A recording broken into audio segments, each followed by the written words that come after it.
오늘은 적 그리스도의 정체를 알라 이라는 제목으로 말씀을 상고합니다. 적 그리스도라고 하는 단어는 오늘 본문에 나오지 않지만 성경에는 4차례가 나옵니다. 요한 1서에 보면 2장 18절, 22절, 또 43절, 2장 17절 이렇게 적 그리스도라는 단어가 나오는데 오늘 내용이 바로 적 그리스도에 대한 정체를 밝히는 내용입니다. 앞에 적자를 쓴 거는 이건 한자입니다. 원수 적자를 썼고 이제 뒤에 그리스도라고 썼는데 원어는 안티 크리스토스. 이 안티라는 말이 이제 뭐뭐를 반대한다 그런 뜻이에요. 그러니까 적이라는 한자를 쓴 건데 안티 크리스토스 그러면 사실은 진짜 그리스도가 아닌 가짜 그리스도를 의미하는 겁니다. 그리스도는 한 분만 계시는데 반대되는 그리스도는 있을 수가 없어요. 다 다른 그리스도라고 말하는 자들은 다 가짜다 그 말입니다. 그런데 오늘 본문에 이제 몇 가지 단어로 적그리스도의 정체를 밝히는 그런 표현을 하고 있어요. 여기 3절에 보면 불법의 사람 곧 멸망의 아들 그랬습니다. 그리스도는 오직 하나님의 법 진리대로만 모든 일을 하시지만 적그리스도는 반대로 불법을 저지르는 자고 그로 인해서 멸망할 자의 아들이다. 멸망할 자가 바로 사탄인데 그 사탄의 아들이다 그 말이에요. 또 4절에 보면 대적하는 자, 하나님과 맞서는 그런 대적하는 자고 또 오늘 본문의 7절로는 불법의 비밀이라고 그랬어요. 하나님도 하나님의 말씀에 비밀이 있지만 이 악한 적 그리스도도 불법에 대한 비밀을 가지고 움직이기 때문에 사람들이 그 정체를 잘 모르는 겁니다. 또 8절에는 불법한 자, 9절에는 악한 자 이렇게 계속 불법이라는 단어가 나오는 것은 그는 하나님의 모든 역사의 반대편에 서서 이렇게 모든 불법을 저질러서 결국 사람들을 망하게 하고 자신도 영원한 형벌을 당하는 그런 존재라는 것입니다. 그래서 우리가 적그리스도에 대해서 알아야 되는 중요한 문제는 적그리스도를 우리가 받아들였다가는 그에게 속아서 결국 우리도 멸망하게 된다는 것, 이것이 중요합니다. 바로 사탄이 보낸 가짜 그리스도고 예수님이 재림하실 그 즈음에 먼저 나타나서 자신이 예수 그리스도라고 속일 수 있는 이러한 너무나도 치명적인 일을 저지르기 때문에 이 땅에 많은 사람들이 거기에 속아서 끝내 예수님을 못 만나고 적그리스도 때문에 멸망당하는 이러한 이 지구상의 최대 위기를 일으킬 자가 바로 적그리스도라는 것입니다. 그래서 오늘 본문에는 적그리스도의 정체를 아는 것이 너무 중요하기 때문에 그가 언제 나타날 것이냐, 또 그가 무슨 활동을 할 것이냐, 또 그를 따르면 결과가 어떻게 될 것이냐, 아주 명확하게 적그리스도의 정체를 알고 잘 극복해야 된다는 것을 말씀하고 있어요. 그래서 우리가 많은 말씀을 알아야 되지만 이 마지막 시대에 정말 적그리스도가 나타날 그 시대를 살고 있다면 이 말씀은 필수적이에요. 3가지로 말씀을 나눕니다. 첫째, 6절부터 8절에 보면 적그리스도가 나타나는 때, 이 때가 언제냐 하는 걸 말씀했는데 한번 7절을 같이 읽어봅니다. 불법의 비밀이 이미 활동하였으나 지금은 그것을 막는 자가 있어 그 중에서 옮겨질 때까지 하리라. 네. 우리는 알고 싶은 그 때가 몇 년, 몇 월, 며칠인가를 알고 싶은데 성경은 결코 그 말씀하지 않으셨어요. 예수님이 재림하시는 날을 모르고 또한 이 적그리스도가 언제 나타나는지 그 날짜를 몰라요. 그러나 여기 본문에 말씀한 것처럼 불법의 비밀이 이미 활동하고 있다. 그러니까 이 사도 바울이 이 말씀을 쓰는 그 초대교회에 이미 불법의 비밀은 활동하고 있는 것이라고 그랬고, 지금은 그것을 막는 자가 있어서 그 중에서 옮겨질 때까지 하리라 그랬어요. 그러니까 적그리스도가 공개적으로 활동하지 못하도록 막는 분이 있다는 거예요. 그리고 그 분이 언젠가는 막지 않고 옮겨지는 때가 오면 그때 공개적으로 적그리스도가 나타난다, 이렇게 말씀을 했어요. 그런데 2000년 동안 이 말씀이 계속 이렇게 우리들에게 전해져 온 것입니다. 그런데 이것을 좀 더 구체적으로 알 수 있는 것은 요한 1서, 제가 초반에 말씀드렸죠. 요한 1서에 적그리스도가 나온다고. 요한 1서 2장 18절에 보면 이렇게 되어 있어요. 아이들아, 지금은 마지막 때라. 적그리스도가 오리라는 말을 너희가 들은 것과 같이 지금도 많은 적그리스도가 일어났으니 그러므로 우리가 마지막 때인 줄 아노라. 여러분, 우리는 지금이 종말인 걸로 생각하는데 이미 초대교회 시대부터 종말이었어요. 예수님은 종말에 오신 겁니다. 그리고 지금 2000년이 지나간 것은 그 종말 속에서도 하나님이 마지막 영혼들을 더 구원하기 위한 그러한 기회로 지체하고 계시는 거지, 종말은 이미 벌써 온 것이에요. 그렇기 때문에 적그리스도도 얼마든지 오려고 하는데 바로 사람을 더 구원하시기 위해서 막고 있는 것이다, 그런 뜻입니다. 그래서 이미 많은 적그리스도가 일어났다 그랬어요. 또 요한 2서 1장 7절에도 그랬어요. 미혹하는 자가 세상에 많이 나왔나니 이는 예수 그리스도께서 육체로 오심을 부인하는 자라. 이런 자는 미혹하는 자요 적그리스도니. 여기서 우리가 느낄 수 있는 것은 적그리스도의 특징은 육체로 오시는 그리스도를 부인한다고 그랬어요. 그러니까 적그리스도로 활동하는 많은 이단을 여기서 말씀하고 있다는 것을 깨달을 수가 있어요. 그러나 결정적으로 이제 오는 적그리스도가 있다는 거예요. 역사의 말미에 진짜 적그리스도가 오는 날이 있다는 거예요. 그것은 예수님이 재림하실 즈음이에요. 그래서 예수님보다 먼저 자신이 가짜인데 진짜 그리스도인 것처럼 나타나서 세상을 너무 놀랍게 무엇인가를 주겠다고 선포할 것입니다. 여기 6절 7절에도 그날이 오기까지는 막는 자가 있다 그랬는데, 여기서 막는다라는 말은 그의 활동을 제한하고 있다는 뜻이에요. 그래서 2000년 동안 그런 사탄이 보내는 적그리스도의 짓을 하는 자들은 수없이 많이 왔습니다.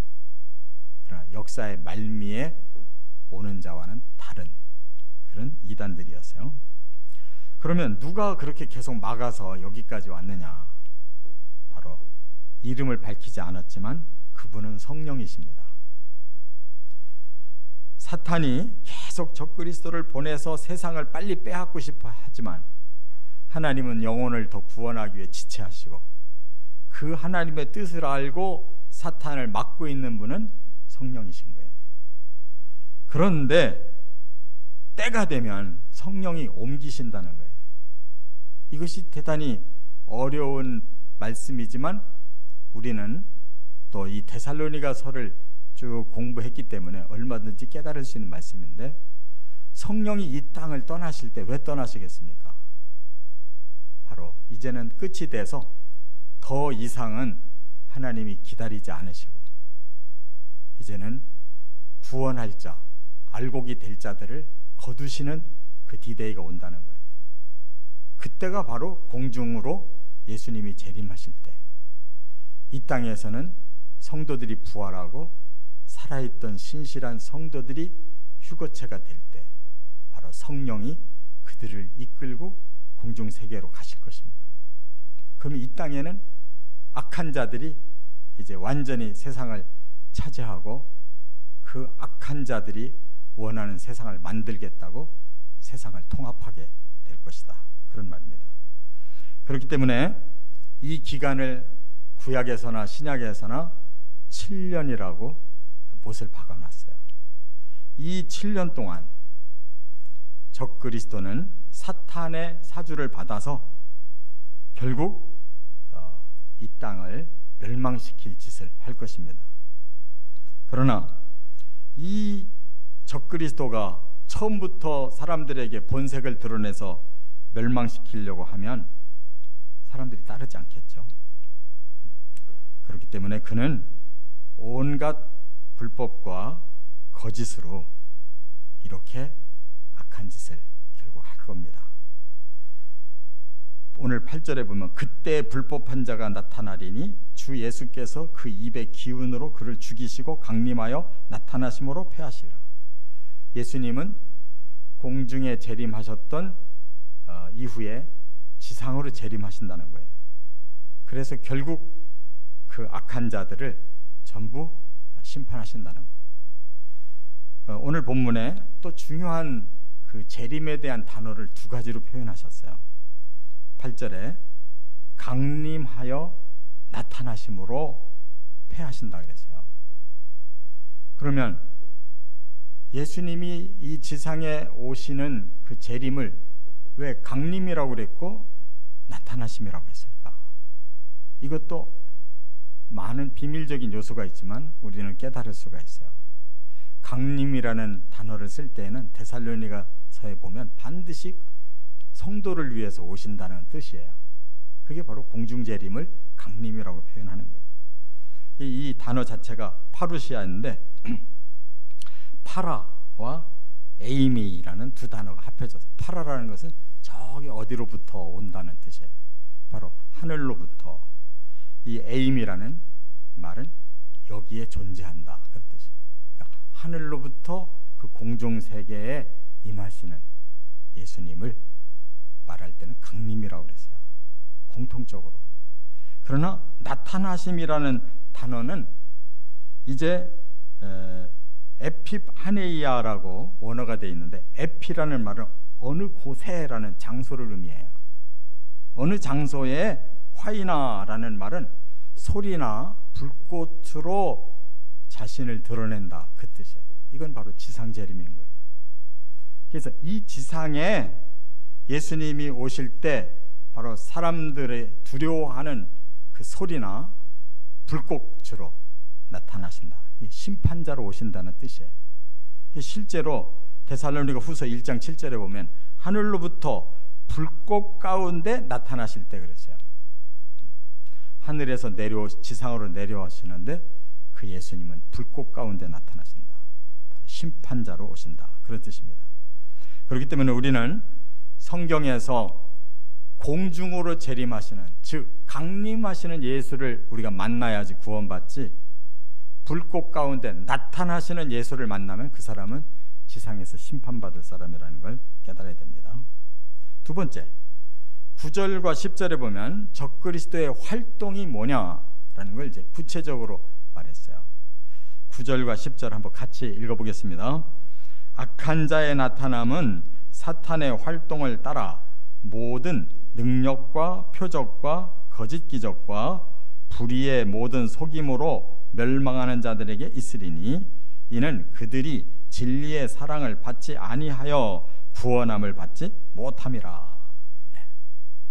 이제 구체적으로 적그리스도가 어떻게 활동을 하느냐, 여기 보니까 그 배후에 사탄이 활동하는 대로 그는 움직인다는 것을 먼저 밝혔어요. 그가 주인공이 아닙니다. 그 뒤에 사탄이 이 악의 역사를 주동하는 거예요. 근데 그 모양이 마치 하나님이 그리스도를 보내는 것과 똑같이 그런 형식을 갖춰요. 사탄이 자기가 신이라고 생각하고 바로 하나님이 그리스도를 보내듯이 사탄의 그리스도를 보낸다는 말이에요. 신용을 합니다. 그리고 이 사탄도 자기가 마치 그리스도가 온 것처럼 이렇게 능력, 표적, 그런데 이걸 더 들여다보니까 거짓 기적이고 불의의 모든 속임수로 미혹, 사람들을 꼬인다, 이렇게 말씀하고 있어요. 그래서 결국 누구를 찾아내느냐? 함께 멸망할 자를 찾아낸다, 이렇게 말씀합니다. 그렇기 때문에 여러분, 우리 기독교 역사 속에 그동안 많은 가짜들이 있었습니다. 그들이 오히려 더 많은 기적을 일으킨다고 하고 더 많은 은혜를 받게 한다고 그러고 더 많은 역사가 일어난다고 했는데 그 뒤에 가보면 전부 열매가 없었어요.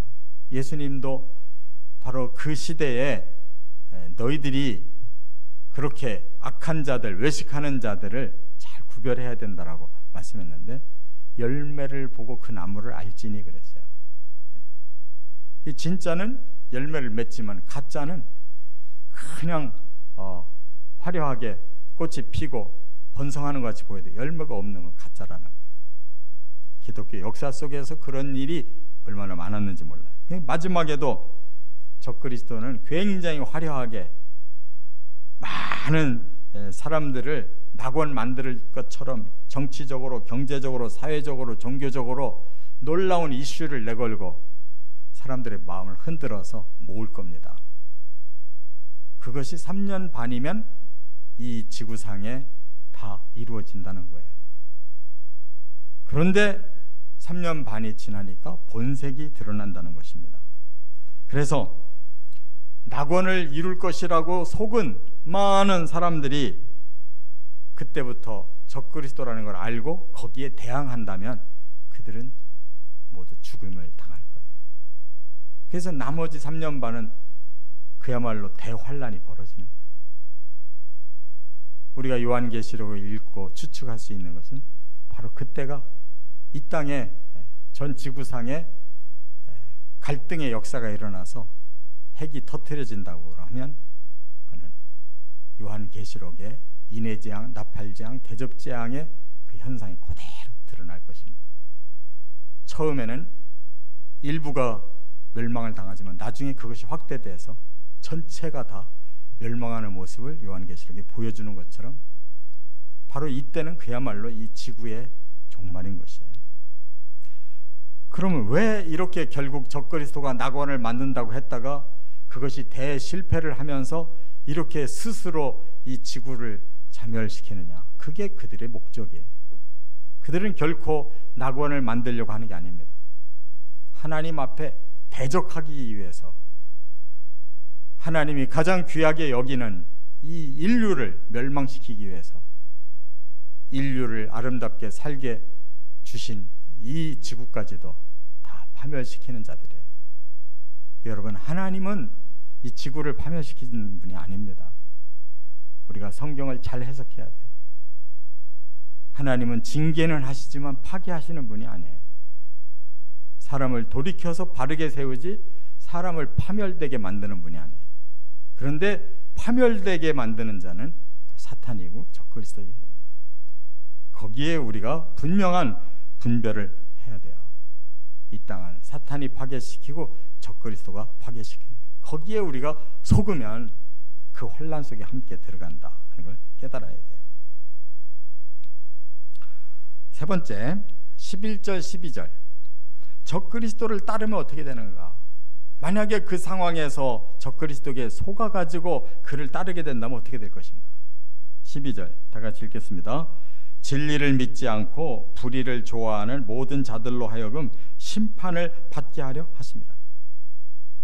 그런데 적그리스도의 감언이설에 반드시 따를 자들이 있다는 거예요. 그 특징을 여기 말씀했어요. 진리를 믿지 않는 자들이 따른다. 불의를 좋아하는 자들이 따른다는 거예요. 그러면 우리 예수 믿는 사람들은 다 진리를 좋아하고 믿고 따르니까 끄떡 없겠구나. 진짜라면 끄떡 없어요. 진짜 진리를 믿고 진짜 불의를 거절한다면 끄떡 없어요. 그러나 가짜로 믿고 가짜로 의로운 체하고 사는 사람이라면 그 사람들은 다 적그리스도의 수하에 들어갈 수밖에 없는 거예요. 그때 믿음이 시험을 받을 것이라고 예수님 말씀했어요. 그렇기 때문에 하나님 앞에서 우리의 믿음이 정말 하나님 보시기에 바르지 않는다면 적그리스도에게 넘어갈 수밖에 없는 것입니다. 분명한 마지막 기준은 진리를 진짜로 믿느냐, 불의를 진짜로 거부하려고 하느냐가 중요하다 그 말이에요.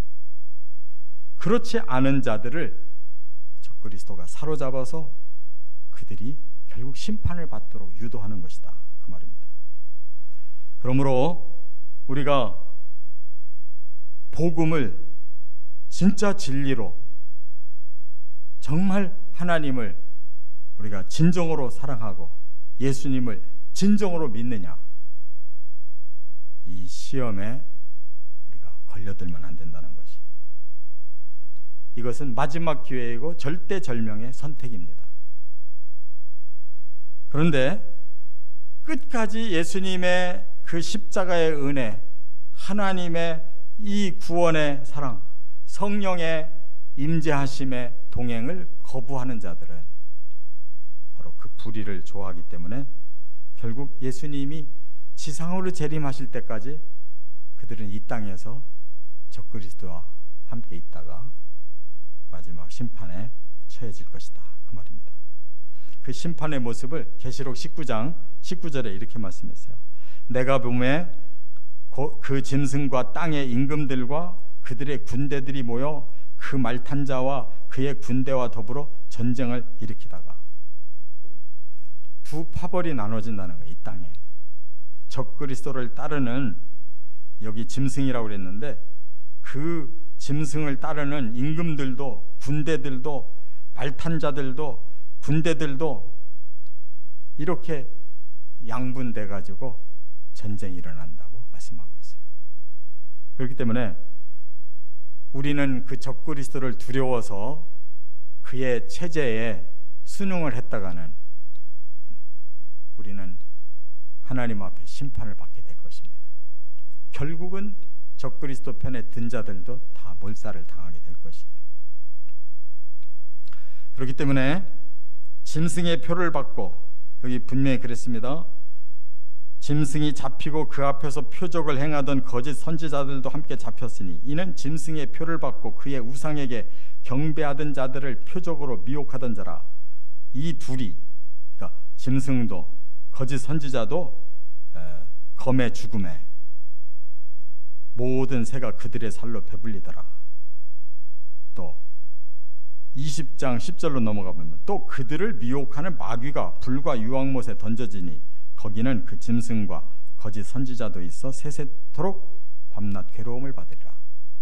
이와 같이 제일 먼저 산채로 유황불못에 던져지는 자가 적그리스도와 거짓 선지자, 그들을 따르던 악한 자들이 함께 죽고, 그 후에 사탄도 바로 유황불못에 들어가서 세세토록 괴로움을 받을 것이다, 이렇게 말씀했어요.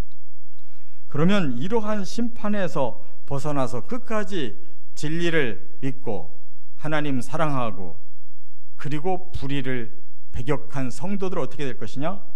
이제 계시록 21장 이후로 가보면 하나님이 새하늘과 새 땅과 새 예루살렘을 열어주시고 그곳으로 모든 구원받은 성도들을 들이셔서 하나님의 영원하신 사랑과 축복을 함께 누린다, 이렇게 말씀했어요.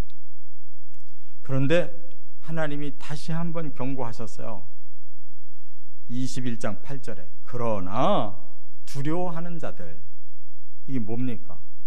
하나님을 사랑하는 게 아니라 하나님에 대해서 두려운 존재로만 알고 있는 자들, 또 믿지 아니하는 자들, 하나님이 복음을 주셨으나 그 복음을 끝까지 받아들이지 않은 자들, 흉악한 자들, 살인한 자들, 음행하는 자들, 점술가들, 우상 숭배자들, 거짓말하는 모든 자들은 불과 유황못으로 들어간다고 그랬어요. 그러니까 적그리스도의 세계뿐만 아니라 그 이전 시대에 사람들이 이 땅에 왔다가 죽었는데 그 모든 영혼들이 다 마지막 심판을 또 받는 것입니다.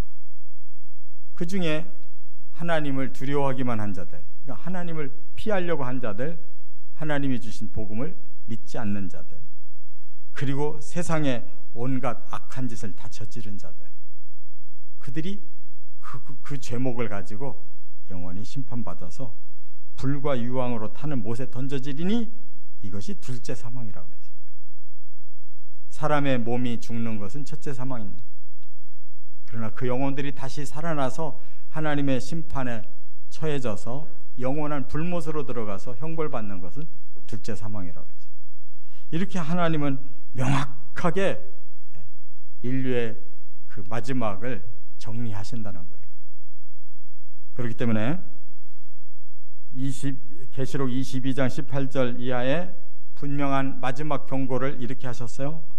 내가 이 두루마리의 예언의 말씀을 듣는 모든 사람에게 증언하노니 만일 누구든지 이것들 외에 더하면 하나님이 이 두루마리에 기록된 재앙들을 그에게 더하실 것이요, 만일 누구든지 이 두루마리의 예언의 말씀에서 제하여 버리면 하나님이 이 두루마리에 기록된 생명나무와 및 거룩한 성에 참여함을 제하여 버리시리라.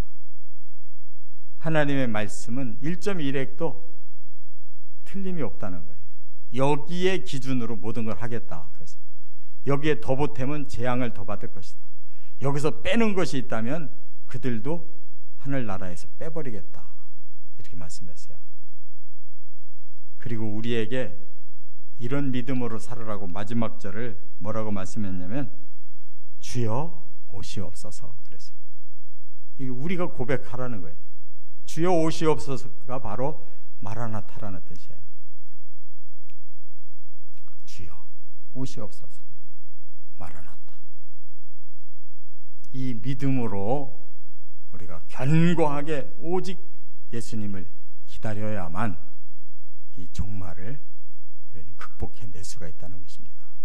이 믿음으로 끝까지 주님을 만나시고 영원한 하나님의 나라의 백성으로 사시기를 주의 이름으로 축원합니다. 기도드립니다.